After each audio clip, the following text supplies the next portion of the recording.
Bienvenue sur la chaîne. Aujourd'hui, on va comparer l'évolution de Singapour et la France sur ces 20 dernières années. Donc, c'est deux pays qui, en 2005, avaient des niveaux de vie encore comparables, mais qui aujourd'hui sont aux antipodes. D'un côté, on a Singapour, une cité-État ultra-moderne, prospère et performante, et qui attire vraiment les meilleurs talents et investisseurs du monde entier. Et de l'autre côté, on a la France qui est vraiment en crise, on peut le dire, en proie au chômage, à l'endettement et une dégradation sociale assez préoccupante. Avec des chiffres à l'appui, on va voir comment et pourquoi l'écart entre ces deux pays ne cesse de se creuser. Allez, on commence par l'économie et Singapour. Donc Singapour, c'est vraiment une machine économique ultra performante. Le PIB de Singapour en 2005 était de 160 milliards de dollars. En 2023, il est de plus de 460 milliards de dollars. Le revenu par habitant ici est de plus de 80 000 US dollars par an. Donc pourquoi une telle croissance sur les 20 dernières années? Donc tout d'abord, c'est un pays qui a une politique qui est vraiment pro-business avec une fiscalité attractive. Il y a 0% sur les plus-values et les dividendes, par exemple, ici.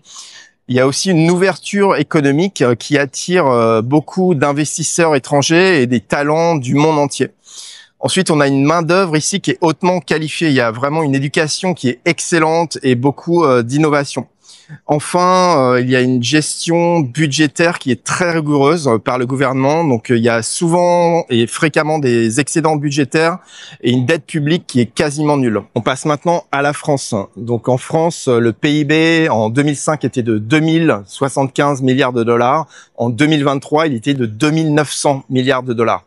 Donc pourquoi parle-t-on de déclin alors que le PIB augmente? Donc en valeur absolue, certes, le PIB a augmenté, mais cette croissance est trompeuse. Elle est en grande partie due à l'inflation et à l'augmentation de la population, et non pas à une amélioration réelle du niveau de vie.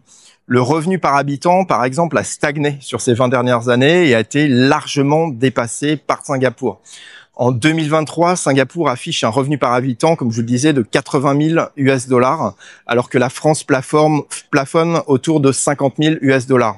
En plus de ça, la France a vu son classement mondial du PIB par habitant dégringoler, passant de la 13e place en 1980 à la 25e place en 2023. Donc ça signifie que d'autres pays ont été bien plus performants en création de richesses par habitant. Donc en clair, l'écart avec Singapour ne cesse de se creuser. Donc comme je vous disais, le revenu par habitant en France est d'environ 50 000 US dollars. Il y a également une dette publique qui a littéralement explosé. Donc en 2005, la dette était de 66% du PIB. En 2024, elle atteint 110% du PIB. Donc pourquoi un tel ralentissement en France? Donc ça s'explique par d'abord les taxes. Il y a une taxation qui est excessive, plus de 45% du PIB est prélevé en impôts et en charges en France. Ensuite, il y en a une bureaucratie qui est lourde, complexe et qui n'encourage vraiment pas à entreprendre. Et enfin, la compétitivité, l'innovation est aussi en retard avec une fuite des talents et des investisseurs. Donc le résultat de tout ça, la France s'appauvrit tandis que Singapour s'enrichit. On passe au chômage et on commence par Singapour. Donc à Singapour, ici, le chômage, il est presque zéro, quoi. Le taux de chômage en 2024 était de 2% et en 2005, il était à 3,8%. Donc comment ça s'explique? D'abord, le marché du travail ici est hyper flexible. Donc on peut quitter son emploi, trouver un autre emploi sans trop de soucis. Ensuite, Singapour attire quand même énormément de talents internationaux. Et enfin, le système est plutôt méritocratique avec aussi pas mal de formations continues. En France, maintenant, on a vraiment un chômage de masse qui continue. Le taux de chômage en 2024 était de 7,5%. Et le taux de chômage des jeunes entre 18 et 25 ans est de à peu près 17%, donc ce qui est assez énorme. Donc comment ça s'explique? Tout d'abord, on a une rigidité du marché du travail en France. Donc là, les licenciements sont complexes et on a un coût du travail qui est très élevé. On a aussi un système d'assistanat qui décourage vraiment l'activité. Et enfin, l'éducation est assez inadaptée aux métiers d'avenir. On va passer au niveau de vie en commençant par Singapour. Donc là, je me trouve dans un centre commercial avec un petit canal et des petites barques. C'est assez sympa. Donc Singapour, c'est vraiment un cadre de vie qui est exemplaire. Donc on a des transports publics qui sont modernes, propres et ponctuels. On a un système de santé privatisé mais qui reste accessible. Et il y a zéro insécurité. Donc le taux de criminalité est parmi les plus bas au monde ici à Singapour. On passe à la France maintenant avec d'abord des transports en commun qui sont saturés et vétustes.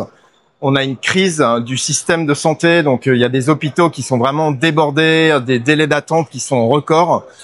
Et enfin, nous avons quand même une explosion de l'insécurité avec plus de 1 million de violences physiques en 2023 enregistrées.